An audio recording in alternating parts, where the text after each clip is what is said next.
This is her scan. Yes. Questions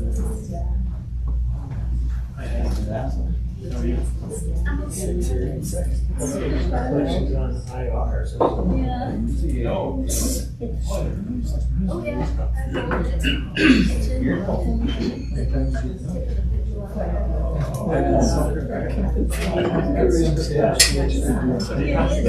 Madam Chair, it is 6 o'clock. Good evening, everybody. Welcome to the board meeting of Johnson County School District 1, September board meeting 2025. I pledge allegiance to the flag of the United States of America and to the republic for which it stands, one nation, under God, indivisible, with liberty and justice for all.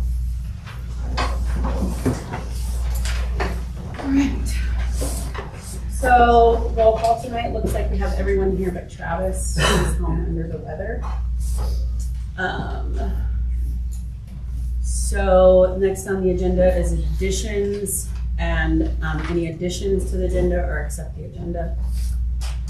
Go ahead, Dave. I'll make a motion to accept the agenda as presented. Second. It's been moved and seconded by Dave and Marcia. Is there any discussion? Okay, all those in favor, signal by saying aye. Next, we have the consent agenda. I'll make a motion to approve the consent agenda as presented. Got a second? I'll second that. Okay. Okay, You did? we've got a motion by Marcia and a second by Casey. Is there any discussion? Okay, so consent agenda passes as presented. Oh, need to vote, sorry, thank you. All those in favor, signal by saying aye. Aye. All those opposed, signal by saying aye. Okay. So first, on our action items, we have Leadership Governance 2.11, the revision. And after discussion at the special meeting, the board would like to revise this board procedure as presented. LG 211, facilities, nutrition services, technology, and transportation procedure. Somebody would like to- So on the top part that says board, on the second paragraph, I would make a motion to strike out the board will prioritize construction and building renovation needs of the district. Okay, Second. second on that. Okay, we have Dave with the motion and Reed with the second. Is there any discussion on that? And basically, just so the public knows, we feel like paragraph 1 supports what we're doing anyhow, and so we thought that was just a redundancy. Anyone else? Anything? Questions? Okay. All those in favor to approve this procedure as presented, signal by saying aye. Aye. All those opposed, signal by saying nay. Okay, perfect. And our second action item is the Leadership Governance Title Revision. So the Leadership Governance, the board would like to change the title of their leadership from Leadership Governance Policies to Leadership Governance Procedures.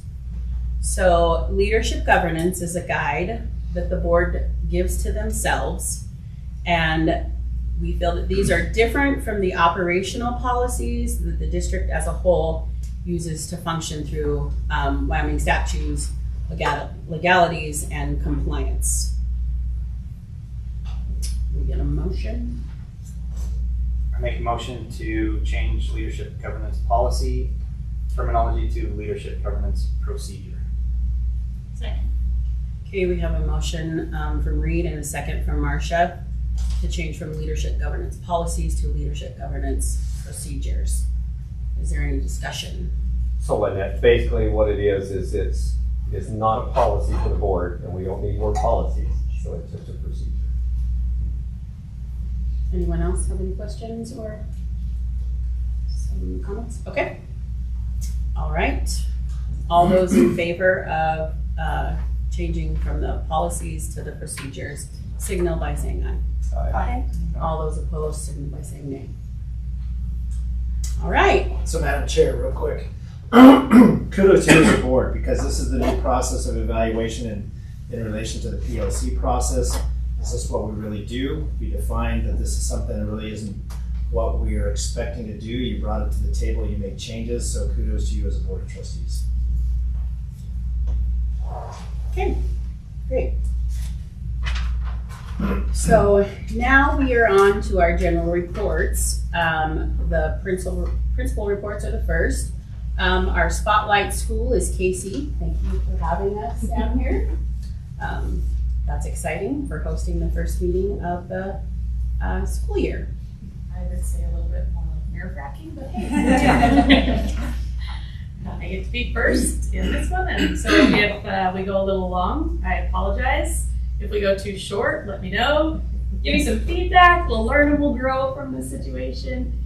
To spotlight for this month, we really wanted to talk about a collaboration that's going on between JCSD1 and a special education service. So tonight, to talk about our spotlight here is Tristan Allen. She's our secondary special education teacher here in KC, and it is one of her students that is affected by this collaboration with JCSD1 and ABLE, which is a program in Gillette. So I'm gonna let her kind of take over. So you'll find the report that I wrote for that attached down here on the bottom of Liz's report. And I just really wanted to take the time to highlight how important it is that we have this collaboration going on between ABLE in Gillette and our Johnson County School District for our students that need some other environmental introductions and supports so that they can enhance their quality of life as well as be able to work on building their independence. Not only is it a collaboration of with just ABLE, who has really stepped up and helped, but I will say we got to start this process for my student with him. We did that this summer. And that was a huge thing in collaboration also with transportation department and special education services to make sure that they were able to have the appropriate pairs, appropriate drivers to make that happen. And I really want to highlight how important it is that we continue with this because I feel like this collaboration will also be able to help us bring something to Johnson County. Probably not at the same level as what ABLE is doing because she is amazing. If you have a chance, follow her on Facebook. It's Achievable Beyond Limited Expectations. Unbelievable what they're doing. But I would like to see that we can enhance what we're doing for transition for our students that are not world of work and a high school diploma. And so I'm hoping that we can bring some good things here. So for those of you that don't know, this student is just a very high needs student and he is nonverbal. And so he is very old for his class, but he works very well with the class that he's in. It's a very small class. So what Tristan was her biggest concern was, what is he gonna do after he graduates? And so she worked really hard to get this collaboration going with ABLE. And if you kind of scroll down, the parents have given us permission to include pictures of what he's doing. And all of this process started this summer. And that was a huge collaboration because Bill McKenzie had to help us to get some transportation going. Craig Anderson was in on this and helped get the whole process started as well. So it wasn't like it was just Tristan reaching out there. It was the entire district working together alongside ABLE. So he got to start going to Gillette this summer, and we did provide that transportation. And then transportation became a little tricky because we all know that we're really struggling with transportation right now. And ABLE was able to create someone to come down and get him now. So he goes every Tuesday to Gillette, thanks to Abel coming and picking him up. And so that helped us a lot. It helped, I mean, Bill was doing everything he could to make it happen, and he made it happen this summer, which was fantastic. So that was an awesome situation as well. So there's so many pieces that go into getting these kids what they need, but this opportunity for race is just a huge highlight for our school right now. Exciting. Any questions?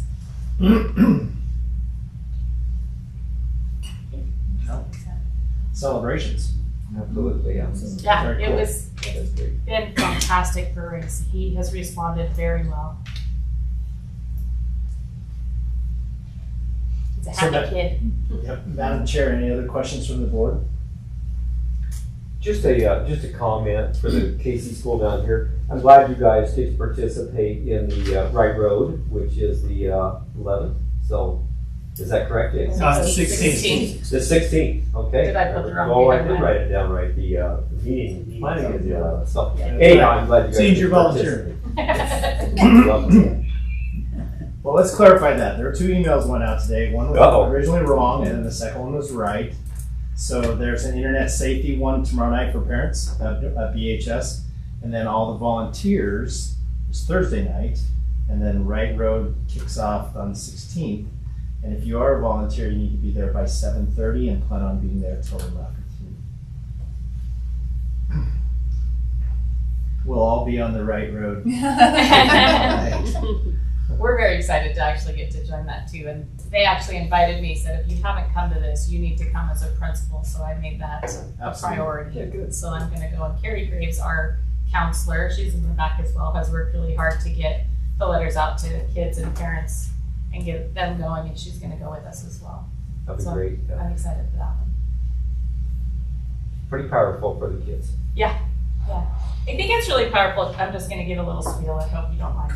I think it's pretty powerful that we are kind of becoming that JCSD one like Charles has really tried to do, because we've done a lot of things with Buffalo this year already. We've done Camp Roberts. We've got everybody up in Buffalo helping to get race going. We're going to join for the Wright Road. It just seems like there's one thing after another that we're joining up there for, and I think that that's pretty fantastic. And I think we are on the right road in that process to get where Charles is wanting us to be, and so that's exciting. And I'm glad to be a part of it. Any other questions or comments for principals? Sure. On that same note, and this one is not directed towards you, but you sit next to each other, guys. Here we go. Hold hands. Should we?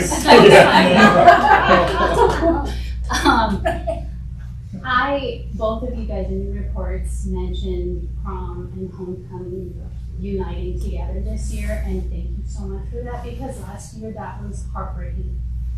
And this community needs not division, but inclusion, and I just am really, really excited about that. And thank you for doing that, because that one, it bothered me a lot last year to see that happen, and I appreciate that a lot. If I may, something that's pretty neat.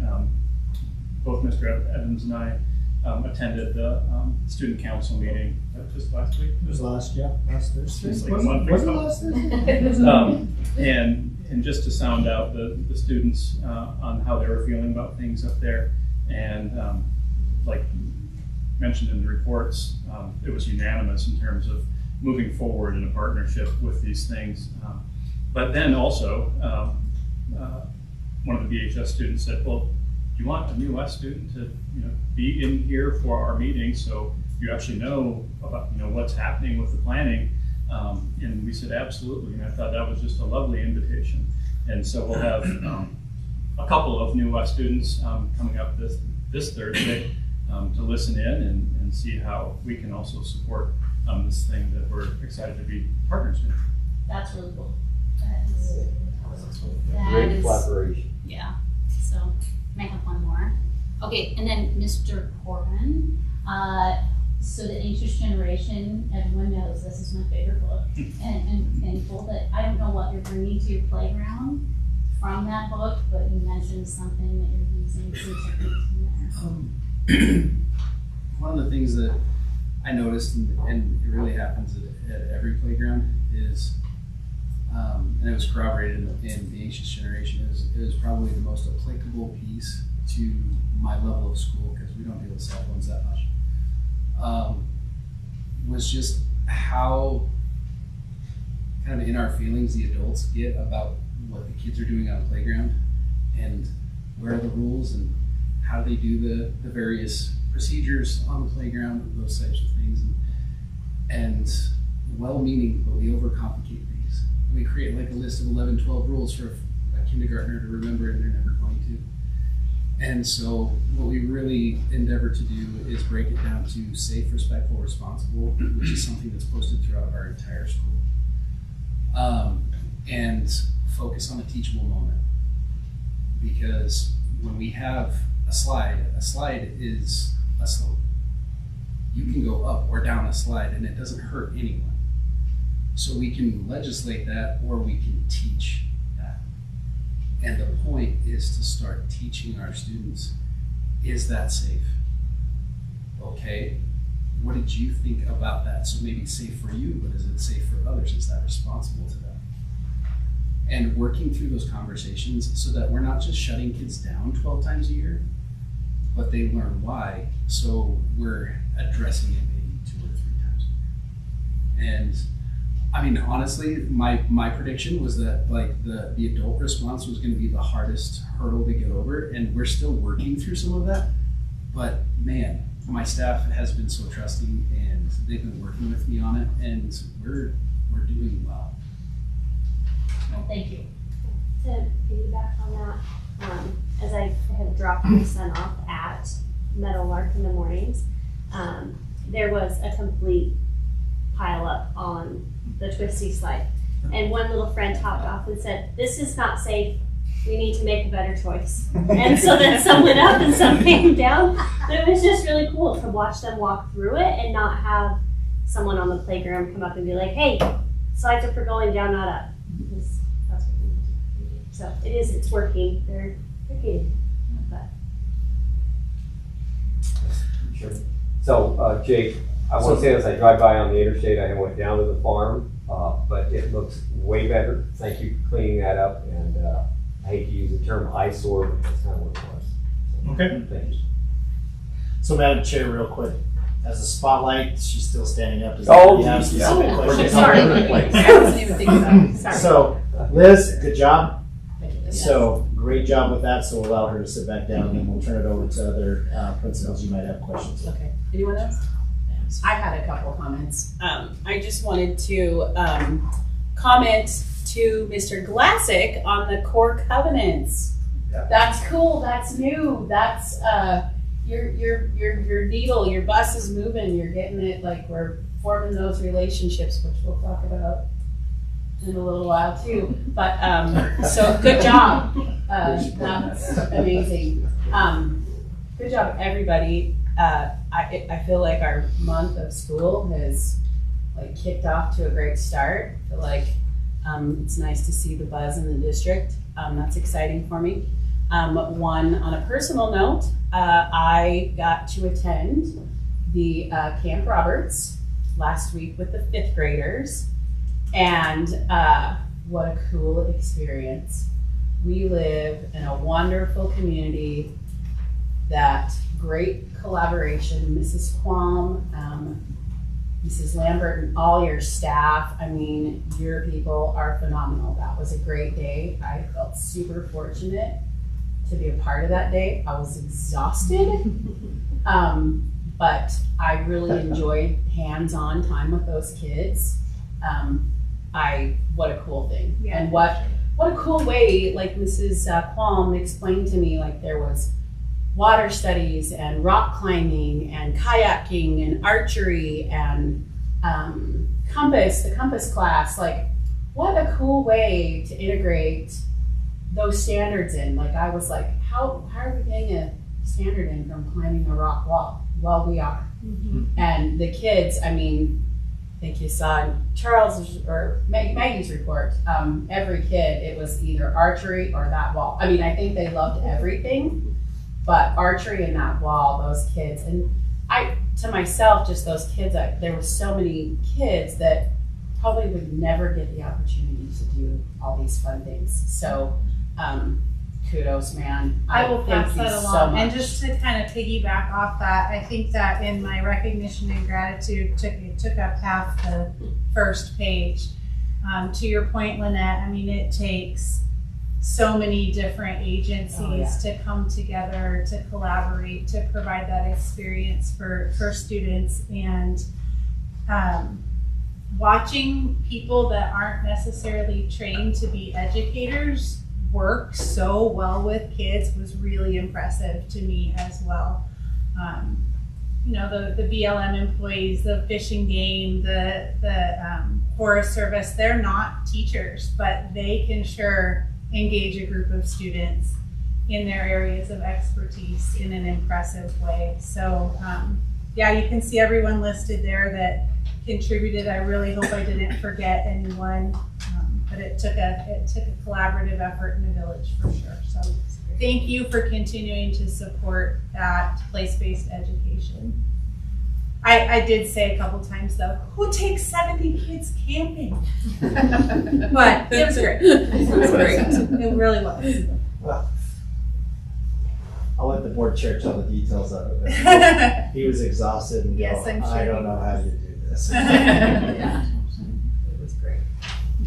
Anyone else have anything else they'd like to say? Okay, what do we got next, Mr. Oski? So with that, just to go on the administrative reports, just looking through them again, I want to just point something out to the Board of Trustees. You try to go look at other board reports around the state, you have phenomenal reports coming. So that growth over the reports, whether it's a video or the details in there, you get to see all the good things that are happening. So kudos to this admin team and the reports they're putting together. Pretty phenomenal what that goes. Liz, you and your team today being the spotlight, that's huge. I mean, those are things that I don't think in general the community or stakeholders realize that those are the little things that take a lot of effort, that we're doing a lot of things for kids. And Camp Roberts is no different than what we're going to see with the Ride Road. I mean, you're going to have hundreds of volunteers that come together. We see it with everything that we do in this community, which is exciting. The work that Jake and Mike are doing to collaborate with BHS is exciting. So kudos to this team and this admin team. And I will emphasize what I said at the beginning of the year. It's been a great start, and a lot of that has to do with this admin team that presented to you here tonight. So kudos to them. All right, so next we have the ops team. Does anyone have questions for any of the ops?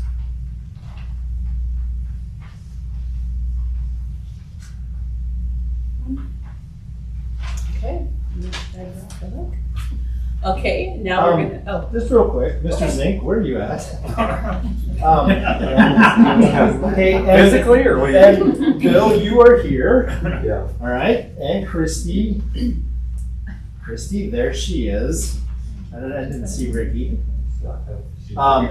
They have some huge celebrations, so hopefully you'll be able to recognize those in those reports on what they're doing and the number of things we're just accomplishing. I'm not going to make you talk or do a video, but kudos to you guys. All right, kudos to the whole ops team. A lot of stuff done over the summer. School started out, so kudos to you guys and everything that you're able to accomplish. So on my behalf as the superintendent, I want to say thank you. Fair? Okay. David, Bill, for you, 839 miles a day, kids to and from school, that's remarkable with no accidents last year. That's awesome. okay. Okay, district administration. I want to start with, does anybody have questions for anybody in administration or comments? Okay, I'll start. So, curriculum and learning, Dr. Miller. I loved the video.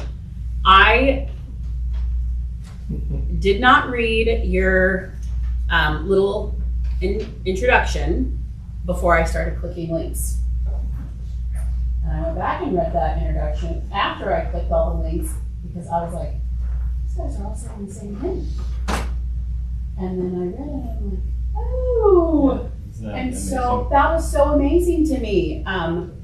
Building relationships. I feel like through those videos, that was a really culture. And it was awesome. Way awesome. There was one teacher that had been part of the district years ago Mhm. and is now back in. And that was the emphasis as well during the induction, the new teacher induction relationship. We played the videos for them, obviously. But she mentioned a while ago, the emphasis was on test scores and that kind of pressure. And now we're focusing on relationship. Yes, we still have high expectations for all of our students to learn and maximize that learning, but it is about relationships. So it's incredible the principles that we have leading their buildings.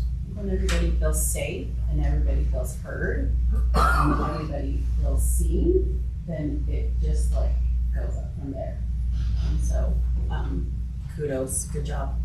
I thoroughly enjoyed that part. And then, I had one more.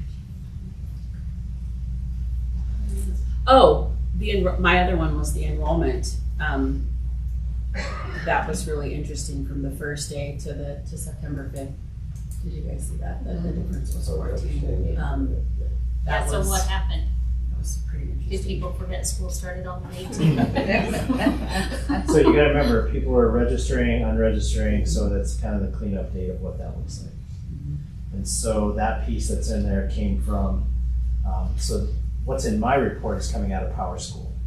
I think we still need to have the community and everybody understand there's a difference between membership, who's actually in school, and what we are generating for average daily membership through Power School. So you can have 200 kids enrolled, but you might only have 185 kids that's going to the state for funding because they're not all full-time kids. So you gotta remember, when we're talking membership versus average daily membership, on what that looks like. So those clarifications. So people that didn't register are registering, or they're unenrolling because they've transferred and they're kind of late behind to the game. So there's always gonna be a flux in what that looks like. But more exciting is what we'll be presenting to the board, and we've done with this in admin, is we actually have worked with Richard James to create a dashboard that shows average daily membership, registered kids versus average daily membership, so we can start having those conversations and make future planning. It's a pretty cool process. It's updated every day, so the information can help us move forward. So yeah. Anybody else have something else? I had something else. So Connie, so in your Did You Know section, I see that you highlighted the podcast that was going around. Apparently, I received a call, and so I listened to that podcast, and I wasn't nervous, but I was a little bit nervous. And I knew that there was answers. I just couldn't pull off the top of my head that there was answers. And so, Connie, I appreciate that. Did you know, and you giving us the report of that? I don't know if there's anything that you would like to highlight in that. That would be up to you guys. It's kind of sometimes. Did anybody else have an opportunity to listen to that podcast or any of that that was going around? I did not pull up the documentation that they had. They claimed they had. The documentation is accurate, but it's not accurate to how he explained it. Right. So one of the questions that I guess that I had, because I felt like it was a lot of elaborated misinformation.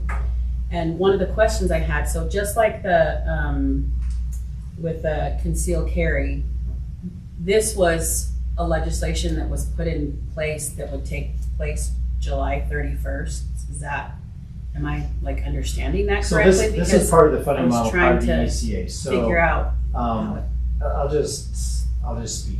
Yeah. There's more to the story than what was presented in one document. Okay, every district has their own story about funding. We, through the budgeting process, told you as a board of trustees there's about $900,000 to $1 million that we were getting in ECA. So that ECA also you have to remember is our ADM is going down. So part of what we're doing as long-term funding is that ECA is going to also absorb that 3-year rolling average. But almost 900 and some thousand out of that $1 million went to employees.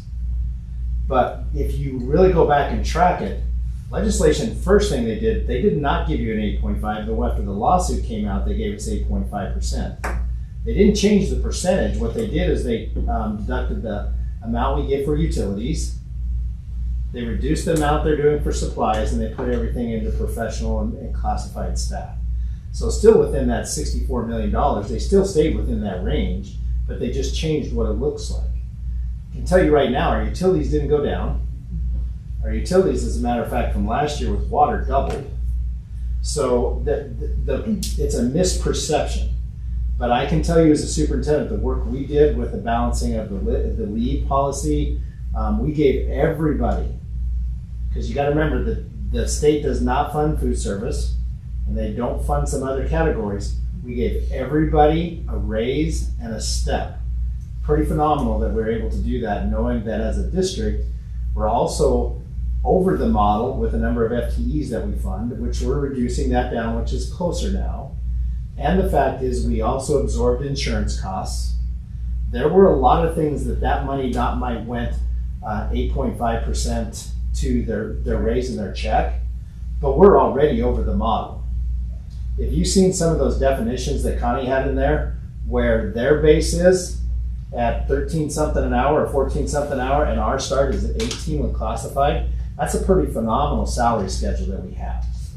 And what people don't realize is that 8.5 is based on the state base, not ours. So if we have a $50,000 base, which our goal is to be 53 or 54, it is 8.5% of that. It was 8.5% of the 42 that moved to a 44. So they just kind of closed the gap a little bit with that raise. They didn't close the gap with a lot of districts. So the reality is that report shows where we landed, and a majority of us all landed right in that range that they talked about. But I can, with confidence, tell everybody in this room and everybody listening tonight, the money that was given to us went to our employees, which is what the intention is. So there's a misperception that went along with that.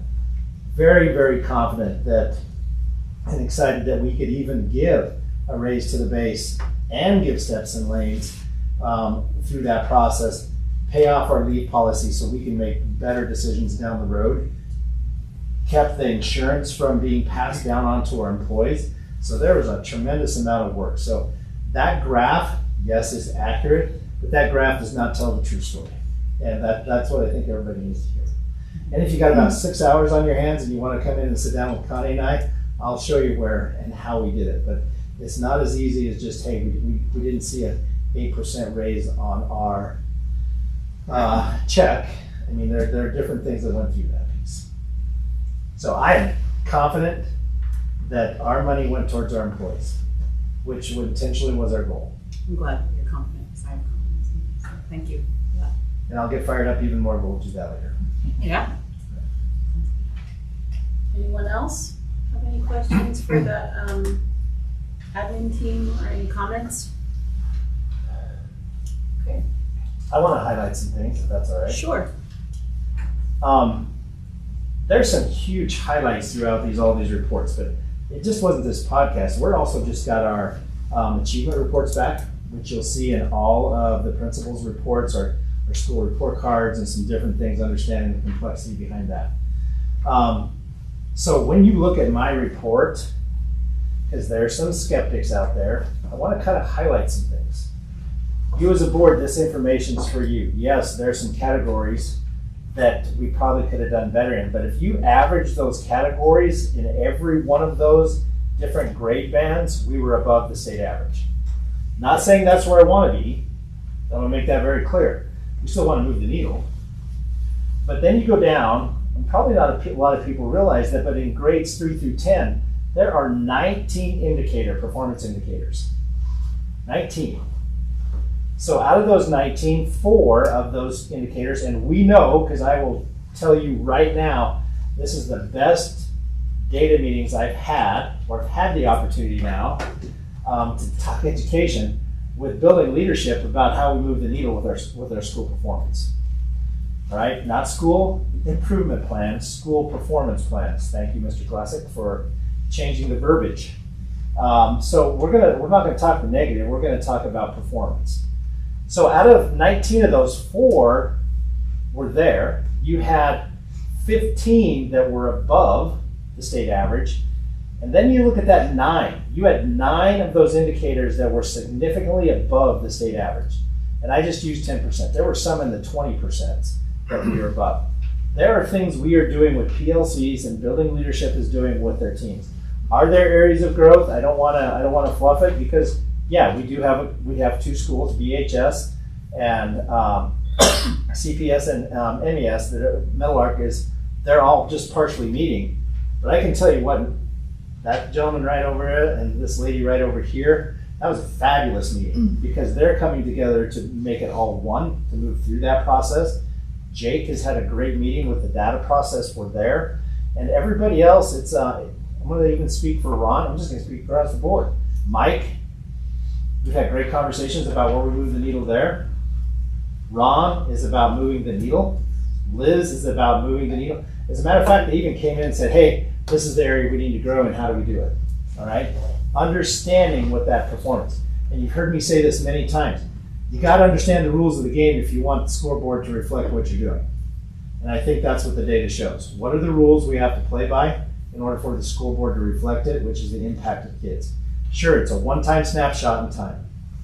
However, everybody judges us on that one-time snapshot. So those are the things we're taking care of with our teams, and super excited about this admin team. So I think that's some good reflective points with those graphs that are there. And again, we look at, you scroll down for school enrollment, ADM, that's what's produced in PowerSchool. A little bit lower than what the target goal is, 1,100, but we're back up and we're seeing the needle move. And the dashboard, the preliminary dashboard, showed new students coming in. I think you need to know that as a board of trustees. The new students coming in, not just in kindergarten, but we're starting to see a transition of students that weren't registered in Johnson County School District or in our schools moving back into our schools. So that's a huge celebration too. All right, now I'll be done, because I know you wanted to be a short meeting. I'm good. Because I can talk for another hour. Do you want to, would you like to just talk about, because before we have the next meeting, talk about the Light of Hope celebration? You guys, Yes, you want to do that now or from the board? well, it's in your report, so let's talk about it. Okay. So the Light of Hope celebration is coming up. We actually just had that conversation today in our meeting. We have monthly meetings, so that is September 26th. What a huge honor for you as a board and this district to be recognized for the Light of Hope for Johnson County School District and doing what's best for kids. So you just really can't say much more than that. That's the work that is being done in the schools. That's the work that's being done with our admin team. And I'm going to give kudos to you as a board of trustees. That's those collaborative efforts that we're starting to see. From the parent liaison program that we're doing things with, that collaborative piece, what we've done with the Boys and Girls Club, continue to collaborate through that process. So September 26th, you as a board of trustees, Lynette, you and Travis will be at the table, and then you'll do your little introduction however you want to go from there. But I have reserved 2 tables for us as a district, for the board and for the admin team, and it falls on September 26th. We need to be there by 7:15 in the morning because it starts at 7:30. Okay, so mark your calendars, and it's super exciting. So grateful for the opportunity.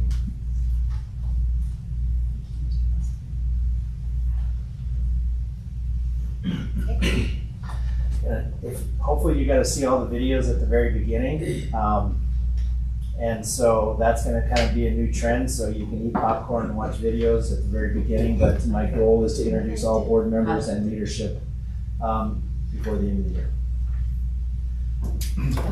And now it's spread like wildfire after Matt said I had to be on video, so ops team, I have to catch them and can't let them out until they do. Good. Okay, anything else? Okay, board level reports. So BOCES. Anybody have an opportunity to look over that?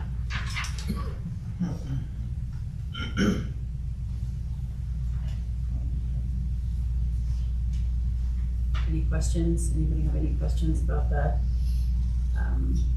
BOCES, their report meeting?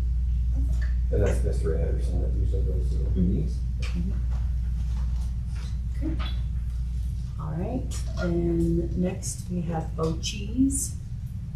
I've not had any meetings. Nothing? Okay. And lastly, we have the rec board report. Claudia joined us for our first meeting, and for her first meeting, I guess, but it was a very down and dirty, quick 10 minutes. Perfect. Okay. Okay. Now we'll go on to other business.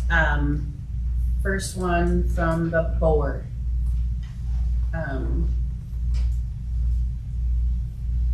So Kaylin in communication. here we have the Kaylin communication contract pause. I'll talk about. So Charles, do you want me to talk about it, or is there Sure. anything else? You did a great job. Okay. So we came together and created a communication committee after Kaylin Communications contract was presented to the board. We felt like it was important to kind of pause and dig a little bit deeper into what that contract actually entailed for us as a district, with keeping two things in mind. One was a concern about who's going to be the permanent owner of these new communication processes, and ultimately all signs led back to Charles. And it's pretty time and labor intensive, so we wanted to kind of revisit and look at that. The other piece was going back to our strategic plan of wanting to make sure that we're operating an effective and efficient organization. Is this a good use of our money? And ultimately, through those meetings, and there was a lot of things fleshed out during those meetings. There was a lot of different discussion that came out. And ultimately, we went through and we tried to pare it down. But the recommendation that we, as a communication committee, came forward with was that we pause the contract with Kaylin for this next year. We want to support Charles and his ability to help support our new district admin team, and then also focus on school recalibration. And so they have offered to extend through October 1st, so through the end of this month, and essentially finish up with some deliverables. So some different communication guidelines, some different ideas, those sorts of things. But ultimately, our recommendation was that we pause it for this next school year. Any questions or comments on that? No, I mean, we spent probably close to 6 to 8 hours as a committee visiting on this. And I just want to emphasize, the work that they done was essential. Yes. And I know there's a lot of questions out there, what was the work done and did we spend the money? And there was. As a matter of fact, we started out up here, but then as we started digging, we got lower and lower because one thing led to another. And the process where they even had to design software to actually be able to tell where our issues were. So anyway, good process. She still continuing work, will still be a reference or just to reach out if there's support. But I will put all that together and visit with the admin team about what that looks like moving forward. But kudos. There were already a couple internal stakeholders that have already noticed from when Kaylin met with individual schools, the difference in their websites. So, I mean, some of that is there. What I want to express to the stakeholders in the community, there's no number or sign that we can hang to say this is what was accomplished, because we really went down to the foundational piece of what needs to be changed. And we also realized through them that that's not going to change overnight. So those communication, it wasn't a lack of communication, it was way too much communication, too many different platforms of how we communicate, but how do we navigate those waters? And I just asked you as a board, and I thank you as a committee for listening, is our focus right now isn't recalibrate, or is not that communication, because I think we have great leadership that's doing some great things. Our focus needs to be on the recalibration, because once decisions get made this spring, that's what we're going to be as a district. So. And just to piggyback on that, Kaylin, when we hired them to help with retention and recruitment. And ultimately, it took a side quest that ended up laying some really strong foundational work and dug up a lot of gaps and areas for growth within the school district. And so the work that they did has helped us to be where we're at. And so it doesn't mean that that was all for loss, because that was also part of my thought was, oh gosh, we've just wasted this last year. But that is absolutely not the case. They were fundamental in helping us get to where we're at now. I think it's worth noting that we didn't leave these people on a sour note. No. They will come back and they will help on a daily rate, is that correct? Oh, absolutely. Yeah. And she was excited, so I'm going Yeah, to talk she with her was. tomorrow. There are certain non-negotiables that we want from her, but she said clearly, if I need to be a reference or a tool, and one of the things that actually came out is, do you want me to provide monthly the data, the software she developed to actually see where our website's going? She can still provide that. She doesn't have to be on site. She can just email that to us. So there's some things we can still keep that relationship going. So thanks for being on that committee and everybody else that was. Yeah, I think we thought it would be just a couple hours. And No, it turned out, well, it was a couple more than you thought. It was. Okay. Recalibration updates, Mr. Austin. All right, the journey's begun. So I've been doing this since 2013 with recalibration, and I can, with honesty and confidence, say it is a different atmosphere. Recalibration is a completely different atmosphere with how they're approaching and where they're heading with the lawsuit and how they're going to adjust the funding formula. So here's the positive out of that. We're engaged. I'm going to say kudos to Travis and to Connie, who traveled down with us to that recalibration piece.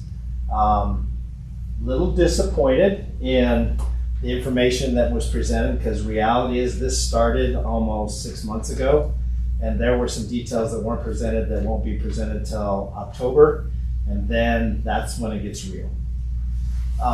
Travis did a fabulous job representing not only this community in Johnson County, but you as a board of trustees and a stakeholder. He did public speaking 101, and when Travis gets up and talks, people kind of listen. But I guess the biggest celebration wasn't necessarily the testimony that was given during the meeting. The biggest celebration were the things that happened, one-on-one conversations with legislators after you heard where they were headed. So I did a lot of that. Connie had some conversations. Travis, again, did the same thing. So there were some connections made, some relationships made, and I can say we represented this district very well at a state level. And so I'm hoping our voice will continue to be heard. And it's one of the options, I hope. They're going to call it the professional judgment panel, do another one between now and October. They're either going to have it in Sheridan or potentially Buffalo. So Picus and Auden will be back, and we'll have maybe a professional judgment panel for regional school districts. And I'm hoping that we get to bump Sheridan and we get to move it to Buffalo. So those are some exciting things that happen. I would ask you as a board of trustees that it's probably going to be something that maybe you just go down for a day but not spend 2 days. But if there's potentially some of you that could come down after we see the agenda, just drive back and forth. Casper is not that far away. It's a lot easier than driving to Cheyenne. That if there is public testimony, I've also talked with Travis, depending on what the agenda is, and district leadership, you're going to hear it right now because you're going to hear it on Wednesday anyway, is we might ask a couple teachers to come down and testify. So those will just depend on what the agenda looks like and what we have to do. Critical areas of concern is, why do we have to fund technology at the level we have to? What's the need of technology? And I think they're just think it's Chromebooks in front of students, when realistically it's about infrastructure. How do we support some of those things and some of the technology there? Mr. Corbin, I asked him via the phone and text, and he was able to have one of his teachers put together a video about what the reality of what technology is for in the elementary. So kids aren't sitting in Chromebooks for 8 hours. There's a lot of quality instruction going on. So kudos to you. Thank you for doing that. That will be impactful. So SROs was a conversational piece that I think went in the right direction. So not talking about necessarily about SROs, but funding safety, giving schools safety money that can be flexible, how KC wants to use it, how we want to use it in Buffalo. So there were a lot of positive conversations that came out of it. What was avoided was how they're going to recommend funding food service. Teacher salaries was avoided. Transportation was a topic I guarantee you is going to come up for activities, because there were lots of questions about what that funding looks like through the process. So there are some key components that we will know in October, so I will keep you posted. But overall, grateful for what Travis did as a board of trustees. He represented you guys very well, and Connie was able to, her and I were able to address, so it was time well spent. Okay. So and then it should be noted that Travis did a great job. He was also quoted in the Cowboy Daily, his comments down there. So thank you, Travis. Anything else from the board? Sorry, one other thing. We went to dinner and there was collaborative efforts. I think Connie was there 7 or 8 districts at dinner with us that night. And so it's also pretty awesome to see business managers and a couple superintendents from 8 districts coming together to kind of collaborate on having the same voice and same message. So that was exciting work that happened also. Cool. Anything else? Okay. Now we have public comment. And it looks like we have one public comment. Just as a reminder, we give about 5 minutes for public comment. Heidi Pierce, this is your time to speak to the board, and this is our time to listen. Okay. Would you like me to pardon me? I can come up first. Sure. Yes. Thank you.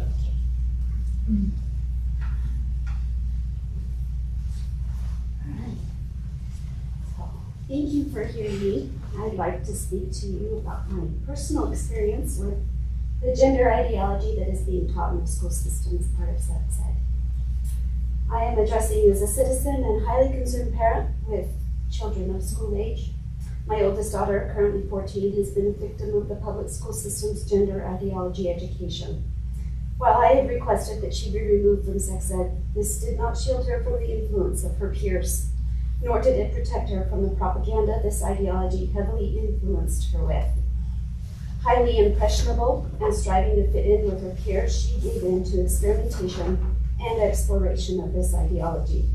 Some of these influences came from anime books within the library of our schools. Anime that many thought was harmless. Upon researching the characters, you will find that literally all of them are of some odd gender identity.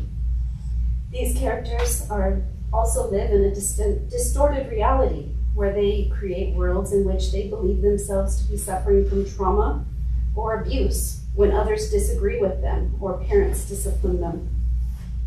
All of which these characters deal with through violence towards others. Children are exposed to these through the books in the library as well as through YouTube videos that they watch during school hours. Our children go to school in an environment filled with encouraging exploration of these identities, experimentation, and encouraging violence towards anyone, especially parents, who question or show concern for them. Many children continue to read these books and watch these videos at home while their parents are unaware of the harm involved. My daughter is now 10 months into her program at a therapeutic boarding school. This is her 3rd program since 5th grade when she began attending Johnson County Public School. She entered into this school system a happy, vibrant child full of energy, life, and very self-motivated. Within a year of attendance in Johnson County Public School, she was given the diagnoses of major depressive disorder, generalized anxiety disorder, and conduct disorder. She went from competing on the gymnastics team to withdrawing to her room and sneaking out at night. Upon her withdrawal from this school system, she was gender confused, convinced that in order to be accepted in school, she had to be a lesbian and had to have a girlfriend. She was also confused that she could also possibly be a furry. For those unfamiliar with the term furry, this is the belief that a person identifies themselves as some kind of animal. She was also wildly obsessed with anime characters and lived in the distorted reality that she could actually adopt her favorite character's superpower of staring someone to death if she tried hard enough. As you can imagine, most of her anger and hostility was directed towards me, her mother, the one who saw the problem firsthand and cared for her the most. The more I tried to intervene, the more she pushed away. My husband and I were left with no choice but to admit her to a facility with 24/7 care for help with her gender confusion, angry outbursts, depression, and anxiety. Gender ideology and the confusion it creates.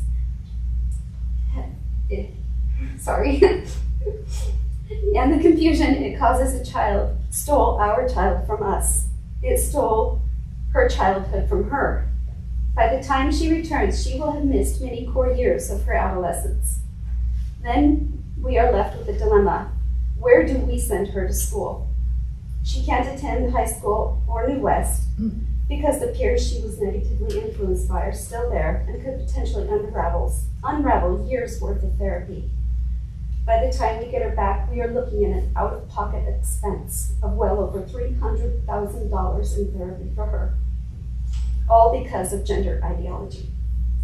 This ideology has not only had a severe emotional impact on my family, as you can tell, but yes, it's been a financial impact as well. Gender ideology is a toxic ideology that corrupts the very moral foundation of our youth and our society. It is creating a generation of mentally disturbed youth that cannot function within society. From my perception and my experience, they are completely introverted and withdrawn.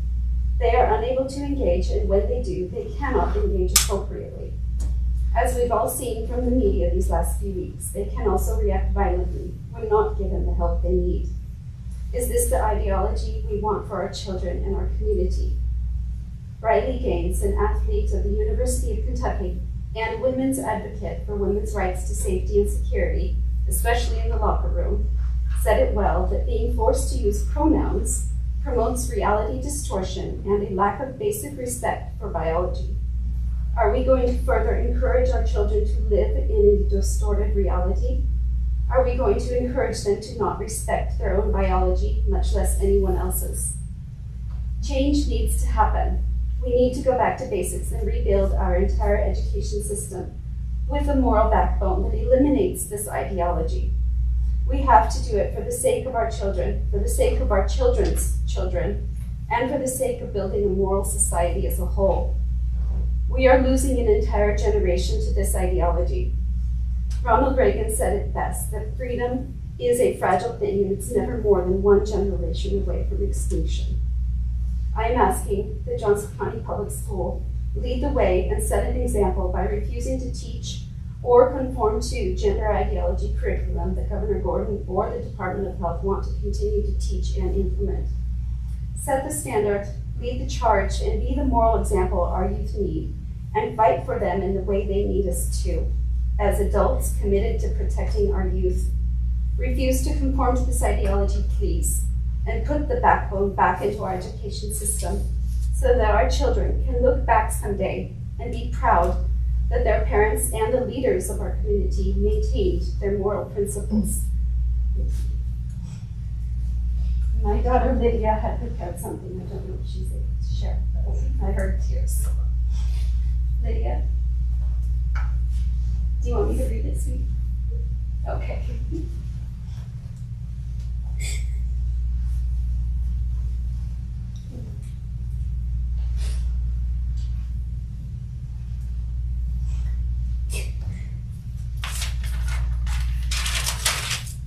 She came home from the Christian school, that's where she attends.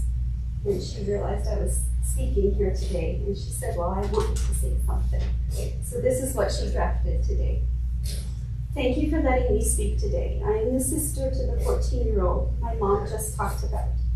We had to share a room because we weren't allowed to sleep in the basement. So I literally knew everything about her. So when she stole a car and drove off to Montana, it felt like I'd lost her, as if she had died. When she was found and got to see her in the police office, it seemed to be as though the life and happy-hearted, caring girl I once knew was gone. It made me feel a little depressed, betrayed, and forgotten. And that just tells you how fast one person can fall into a trap. At that time, I didn't know the story behind it. So after a couple of days, I figured out that the girl she ran away with was supposedly her significant other. But at the same time, they were also classifying themselves as a certain animal. Learning this, I felt scared for my sister, and it greatly impacted my family and other families that we were close to. All I ask is that for the sake of these kids' minds and hearts, to stop teaching and encouraging these false beliefs that have even confused me in trying to understand all of this.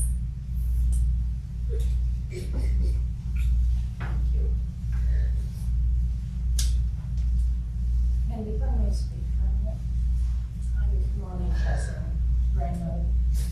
And even just sitting here, this book that Heidi found on the shelf. Ma'am, could you come up here so we can all hear you? This book that Heidi found on the shelf is, even though the pictures aren't actually anime pictures per se, the book is very deeply concerning. And even just my brief attempt to find out more about what we read, this is from SRQ Magazine website, that in nearly all of Chanon's books, the adolescent characters are left to their own devices, their parents vanish, and many of the adults around them are inherently untrustworthy. These books are teaching our children this. And anime is teaching our children this, that their parents and adults are not to be trusted. And this is in the public in school library here.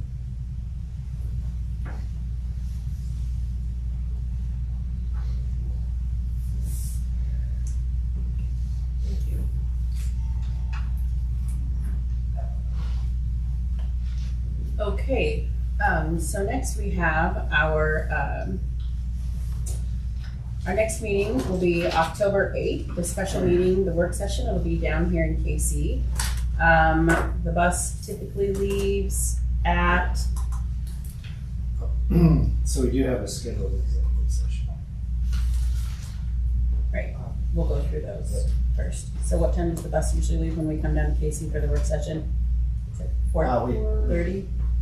Yeah, so if you guys want to hold it at the same time, we usually 5:45 is what the work session. 5:45. So it's a little different time for the work session, so we'll be about 5 and be done for the work session. Okay. And Liz gets to be the first, again, thank you, Liz, to talk about school performance.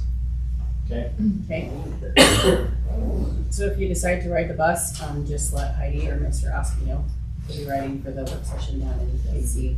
Sorry, can you say again what October- time the bus is leaving? At 5 o'clock. 5 o'clock. 5 o'clock on October the 8th. And then our regular meeting will be October 13th at the district office at 6 p.m. Okay, next we have executive session for Wyoming statute 16-4-405A III, personnel and legal matters. Can I get a motion? And with that, the Board of Trustees, I ask all administrators attending. Okay. Do we have a second? Marcia and Katie seconded. Do we have any discussion? Yeah, the discussion is, do we need to have one, Charles? Yes. Okay. So all those in favor of going into executive session, signify by saying aye. Aye. All those opposed, signify by saying nay. Okay, we'll take a quick break and Thanks, everybody. thank you, everyone.